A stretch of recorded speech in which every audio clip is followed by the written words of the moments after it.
buddy. What do we got here? Oh, is that a triple arm grinder from Wilmot? That's right. Well, I'm gonna unbox it and start setting her up. I'm excited. Wilmot, good grinders. So, talked to Chris and he got me all squared away with exactly what I needed to replace this junker. So I'll come back to you in a second when I start getting it set up. Alright, so already I'm modding this awesome grinder. Still waiting for my tool rest, so it's I had to come up with something real quick just so that I could do some horizontal grinding on this next batch of blades and frames.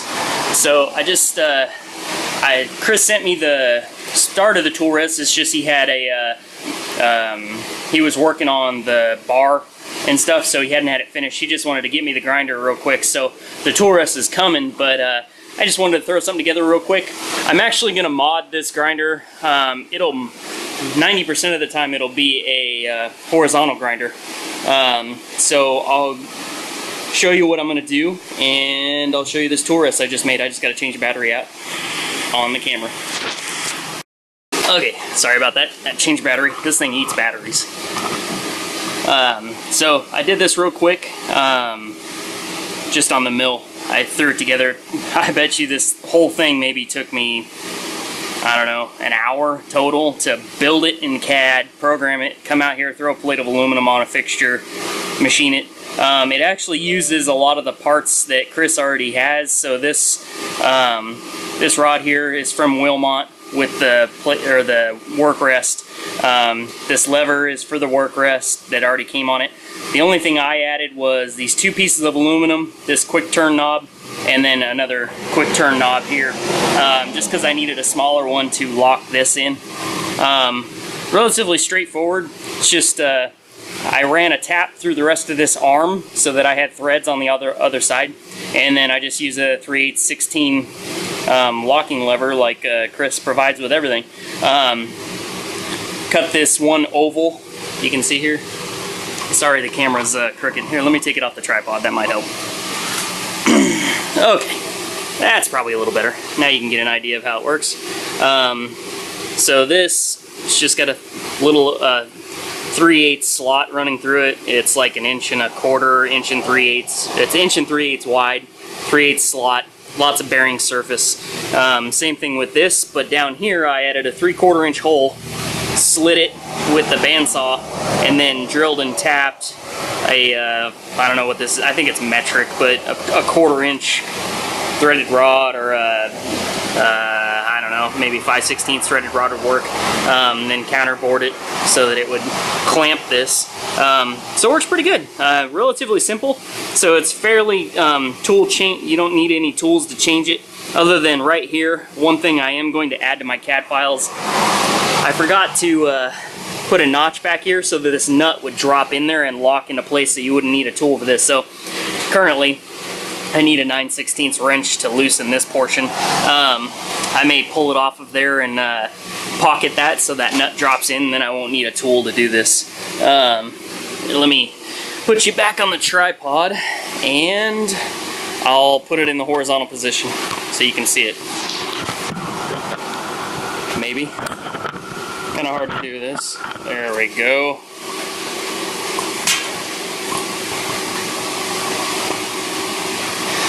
Forgive me, Chris. I know it shouldn't be on the floor, but it's the only spot I had available at the moment until I can clean the shop and change out my disc sander for this thing. So, pretty non-intrusive for the horizontal position. You can see it a little better now. And yeah, you can just pull this lever. You can adjust it up and down, which is nice, so that I can utilize the whole belt on the flat plating. And then also there's a bolt underneath here, right here. You can adjust the tilt. Don't really need a lot of tilt unless I'm doing some chamfering, and then I'll utilize it quite a bit. I'll probably, Chris is sending me, since this is a triple arm, I'm going to get a small wheel attachment that comes in here, and then I'll have another tool rest, or a work rest, that'll come through the center, I think in the center, and that work rest will have 2 work rests built into it, one for the flat plate and one for the small wheel attachment. I may put a bigger wheel on this side, I'm not sure, but I want to make it so that I have a horizontal grinder that I don't need to swap things out, because that was the whole point of getting another grinder. So I'm going to do a few little mods to it, but it's just me wanting to do that. This grinder is freaking awesome as it stands. I threw a 1750 RPM 3-phase 1.5 horse motor on here just because I had one sitting here. I was going to retrofit it onto my Bridgeport mill, but I decided against it since I fixed the motor that was on it. So it's a little slow compared to what I'm used to, because the Beast grinder over there has got a 3-horse 3450 RPM motor, and I mean, it sounds like a turbine spooling up when you kick that thing into high gear. A little scary. This thing is a little slower, and it actually will probably work a lot better in the horizontal position, running a little slower. So it'll have, it may actually work a little better, seeing as how it's got a 1.5 horse motor. It's a little less horsepower than I'm used to, but that torque, the torque curve will be right at the 1750 RPM point. So if I notch it back just a little to, like, say 1650, 1700, I'll have full 1.5 horse running into it when I'm using it all the time. So that'll be helpful. Whereas if I had a 1.5 3500 and I slowed it down, I wouldn't be hitting the torque curve on that motor, so I would have less power. Since you never get the full horsepower rating in the entire range of the RPM range. So that should work pretty good. So sorry I'm rambling. I just think this thing's awesome. Saves me a lot of hassle, because I was going to build one and I called Chris because I was just going to buy some wheels and stuff from him, but he convinced me to just get the whole grinder, just because it saves me time. I don't have time to spend 2 months, 3 months building a grinder when I can just pick one up from Chris, or from Wilmot, and be good to go. So what's going on around here? I still need to update the video from last week. Extra A8 blade that I'm going to send out to heat treat. These are, I think I showed you guys these. These are all the inserts for the Hoebacks. They're all pretty much done. I just got to break off the flashing around the edges.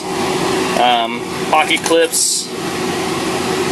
They're ready to rock. Just got to deburr them, bend them. Still got to build my fixture for that to bend the bending die. Oh, yeah. 4-dorm. You suck. I may light it on fire. This thing is awesome. So much better than a Dremel. Buy one. They're like 200 bucks. There's no excuse not to buy one of these compared to a Dremel. You spend 70 bucks on a Dremel tool. You spend 200 bucks on this, it lasts the rest of your life. I've gone through 4 of those dang things in the last 3 years. This thing should last a lifetime. Plus, if anything ever goes wrong, it'll more than likely just be in the handle itself, I guess the gun, I don't know what you call it. And there's some bearings in here. You can replace all these parts. Fordham's been around forever. I mean, they've been around at least 30 or 40 years, probably longer than that, I don't know. So all these parts are interchangeable. They make different handles and stuff like that for them. Comes with an extra set of brushes for the motor, so if those wear out, you can just replace it. There's no vibration with this thing compared to the Dremel. The only thing that I'm getting used to is this is only 18,000 RPM. I think the Dremel's like a bajillion. I don't know. This thing, it seems like it's going, I don't know, 40 or 50,000 RPM. It seems like it's a lot faster. This one's a little slower, so that takes a little getting used to. You just have to kind of change your technique when you're using it, but pretty awesome either way. I like it. So yeah, that's it for now. I'll update you guys. I'm going to start Hoback blades. I actually changed some of my programming around, so I was able to utilize a lot more of my material. So a huge increase in production, because I managed, instead of doing 15 blades or frames on a plate of steel or titanium, I actually bumped it up to 24 blades on a plate and 21 frames on a plate. So that worked out really well. That allows me to utilize quite a bit more material, a lot less waste. The only issue that I have with that is that when I'm cutting on those, I'm basically just profiling the blades. So the end mill will come in and it'll profile, it'll cut, drill, ream, everything, and it'll profile and part the blade off. And then I'm gonna have to make another fixture that clamps the blade down in a couple locations and then roughs in my bevels. So it adds an extra op, but it saves me quite a bit of material.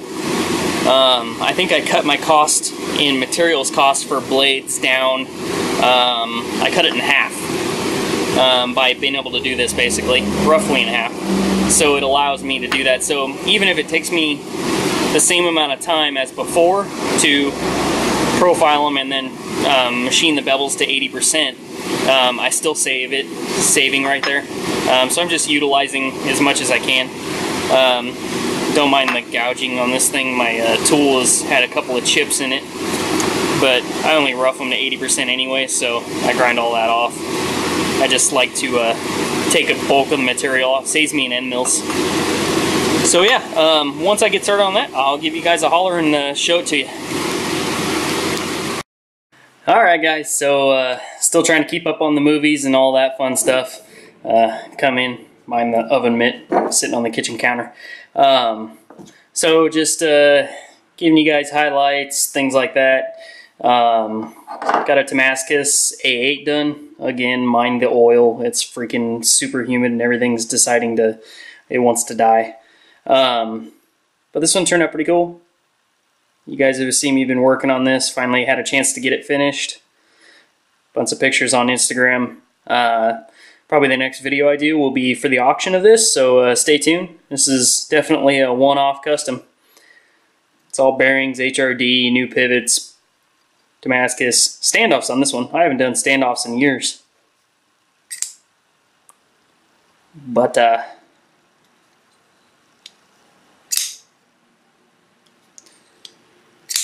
and by request, since I've had a couple of guys say things about it, I brought the flipper back a bit. So modded that. Acid stone wash. It's all lightning pockets on the inside. I don't know if you'll be able to see that or not, but lighting isn't so great.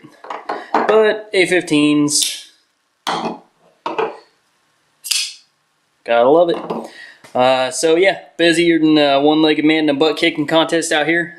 Just started on the batch of Hobacks. Doing a batch of 60 of them. We're going to crank those out and then go on to A10s. So bear with me, guys. I know some of you guys have been waiting like a year and a half. I'm really trying to stay on top of things. But we're finally starting to catch up. So stay tuned for your email. All you Hoback guys that are waiting, I'm knocking out my whole order book for it. So if you're in this next batch. A10s will work the same way. A15s, all that. So yeah, I'll keep you tuned on machining process as it goes. I've already, like I showed you before, I've got the lock inserts done already. Working on blades now, so I will do some vid of that working. The next batch is going to be half 4V and half S35. So it should be pretty cool. Stay tuned. Alright, got most of the A8s done and finishing up A15s. Just figured I'd show this one off for my buddy Renee. Just got this done for him, and mind the oil. I gotta hose these things down. It's super humid lately, so everything rusts like crazy. Even the 4V, which has got a fair amount of chromium in it, it doesn't rust terribly easy, but I always like to hose everything off before I ship it, just so that it doesn't cause any problems in shipping, especially since I'm shipping overseas. So A15 carbon fiber bolster lock, obviously. New lock insert, the newer pocket clips.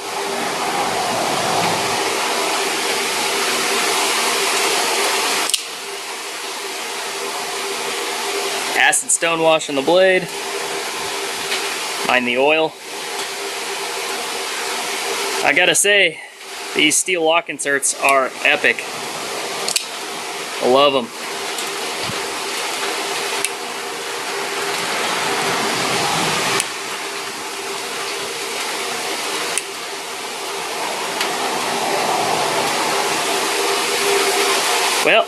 hope y'all enjoy.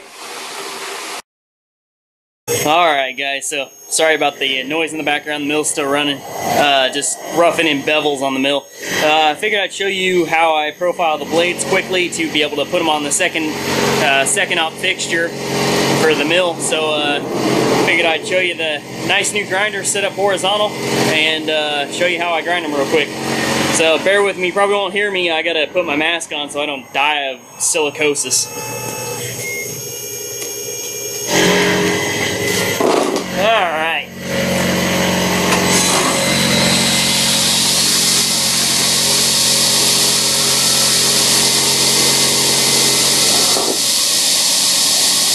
So, it leaves these tabs.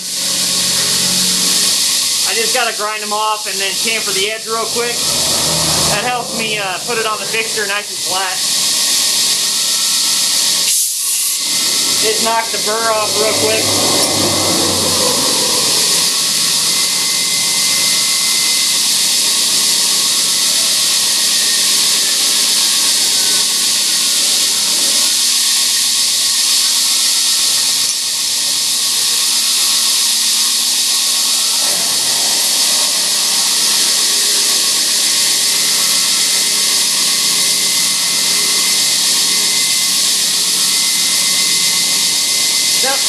Got the burrs off, or the tabs off, and just hit it.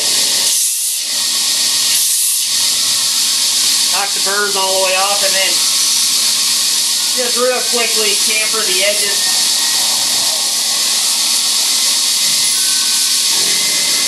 That way it stays nice and flat. So next stop is to knock out the little bit of foil in the stop pin track here.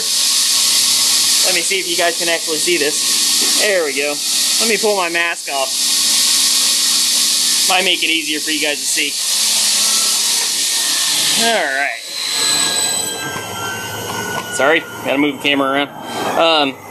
So on this op, or the last process I did on the mill, I actually didn't set my depth perfect in the stop pin track, so there's about 2/1000ths worth of steel left here. It's like foil. So what I do is just yank it out with a pair of pliers and then chamfer the edge of this with the Dremel tool real quick, or the Fordham, just to clean up the edge. And then this one's ready to mount on the fixture on the mill. I'll show it to you real quick. Bear with me, it's a little noisy at the moment because my cutter is pretty dull at this point. It's already done 40 or 50 bevels. Zoom in here. So it just roughs in the bevel to about 80%. That's what it's doing there. And let me show it to you. So the 80%, it just knocks about 60/1000ths out of the depth, or 80/1000ths out of the depth. So it'll do that through the 3/16ths, and it leaves me about 80/1000ths in the middle, somewhere in there. I don't remember right off the top of my head. But yeah, so that does that one op. And of course I knock it all over. So this whole pile is done here. Just got to flip them and do the other side. So I just do one side and then I flip them on the fixture, set up another program, and run the opposite side. Once I'm done with that, I will go over with the back on the awesome Wilmot grinder and put a 220 grit belt on there and profile it. Small wheel attachment should be in from Chris today on UPS, maybe tomorrow. So I'll use the small wheel attachment to get into these spots, get all this all cleaned up, and we should be good to go. Hey guys, haven't turned the camera on in a couple of weeks, so I figured I should probably do some video work. Wow, it's a freaking disaster, and it looks worse on camera. Really, I need to clean this place. So Thanksgiving's coming up, and yeah, a couple of days. So we are just cleaning up the shop a little here and there, cleaning off all the crap on the mill, trying to get some of the rust out of here. We're taking off this Friday. I'm gonna drive over to Nevada and visit some family. So yeah, so just getting an A15 done real quick for a buddy of mine who is super patient with me, so appreciate it. It's a sandblast, stonewash, heat ano, real dark. Let me flip this one over since that one's got a bearing in it. And then a Stone Age finish on top of that, so turned out pretty good. Never done one with bolster and Stone Age, so that turned out pretty cool. Doing some new lightning stuff. If I can get it to focus. There we go. Chamfering all the edges on the inside. Makes them a little more aesthetically pleasing. Other than that, not a whole lot new going on. Sorry, I'm kind of wiped. I'm ready for a couple days off on vacation. Oh, what are we doing here? Oh, I was showing you the disaster over here. That's why I turned the camera on. There we go. So, y'all know I picked up this Wilmot grinder. This is one of the 3-arm grinders. One of the super duper grinders. This thing's pretty cool. I like it so far. Chris just sent me out the small wheel attachment. He had to make some more arms for it, so that finally just came out to me. So pretty excited about that. I got to order some small wheels. I forgot all about that, so I got to call Tracy up at USA Knife Maker and get him to send me a couple of small wheels. I think I'll probably go with like a half-inch and maybe a 1/4-inch small wheel attachment with rubber on it, poly maybe. But Chris sent me out the rest of the work rest here, so I swapped everything back on and then built another flat rest, and you can see that here. I'll try to show it to you. It's all adjustable on levers. It's a pretty good setup the way Chris has got it, because if I pull the lock lever on this work rest, I can actually swing it backwards over to the flat plating, or I can swing it down here to the contact wheel. But for efficiency's sake, I built another work rest so I didn't have to move things, because I really don't like moving things. What I'm hoping to do, I told Chris what I was after and what I was going to do, and initially I was just going to buy wheels from him, and I was going to build my own grinder again, just a horizontal. And I talked to Chris about it, and he's like, well, here, I'll just set you up with a good deal, and I'll set you up with a grinder, and then you don't have to build it. And I was like, yeah, that's probably a better idea since I'm so busy. I'm busier than a one-legged man in a butt-kicking contest. So what I'm going to set this up with, still have to figure it out, but I'm going to take and turn the flat plating over this way, move the work rest along with it. The small wheel attachment is going to come out of the bottom rest, and then the tool arm is going to come out of the center portion, and then it's also going to have 2 work rests on it. So this one for the contact wheel, and then another one for the small wheel attachment.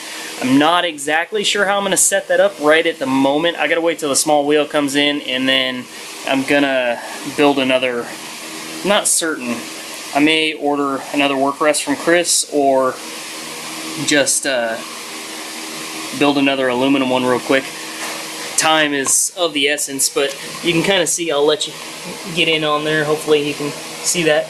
I don't know if the lighting's very good, but this arm actually goes in this bolt hole here. When this work rest comes, or excuse me, the flat plating setup comes in from Chris, it just screws in with a shoulder bolt into the 1.25 or 1.5 whatever this bar is over here. It just screws into it with a 3/8 by 20 or something. So I just finished threading it all the way through, and then came through with a knob here and slotted a couple of pieces of aluminum. Worked great. Works really well for the horizontal position. I would have to build another arm that inverts it if I wanted to work this vertical, but this is totally a horizontal grinder. I'm probably very rarely ever going to flip it vertical. I have the Giganto baby eater for the vertical stuff, so I don't have to worry about that so much. This thing works pretty good. I've got a 1.5 horse motor on here, and for horizontal, that's perfect. I prefer the 3 horse for vertical, and I'll show that to you guys again in case you haven't seen any of the old video stuff. Just pull my awesome apron. Finally got an apron. That's nice. I don't have to wear a plastic bag to keep me from getting wet from my coolant system. Wow, this thing needs to be cleaned. So, 3 horse, VFD controlled, adjustable height, all that fun stuff. just the gas strut, and then some Walmart fish tank aquarium pump here, and some vinyl tubing along with a splitter. Works really well for just dumping onto the belt.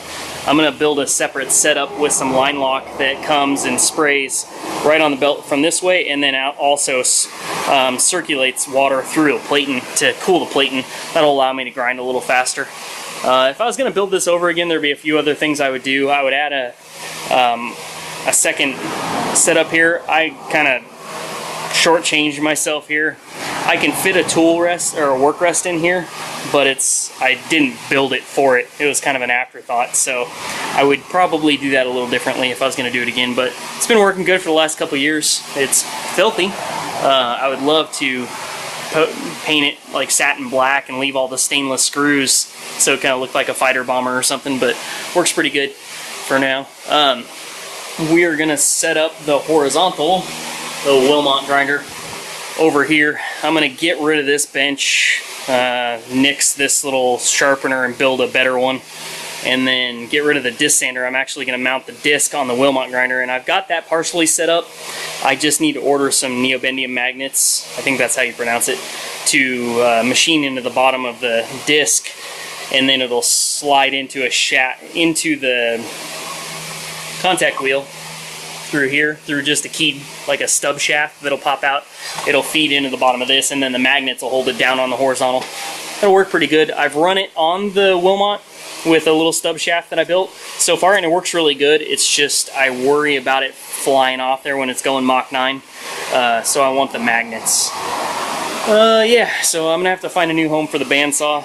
I don't really use it a lot besides for fabrication work now, and all the sandpaper storage. I'll find a new home for that.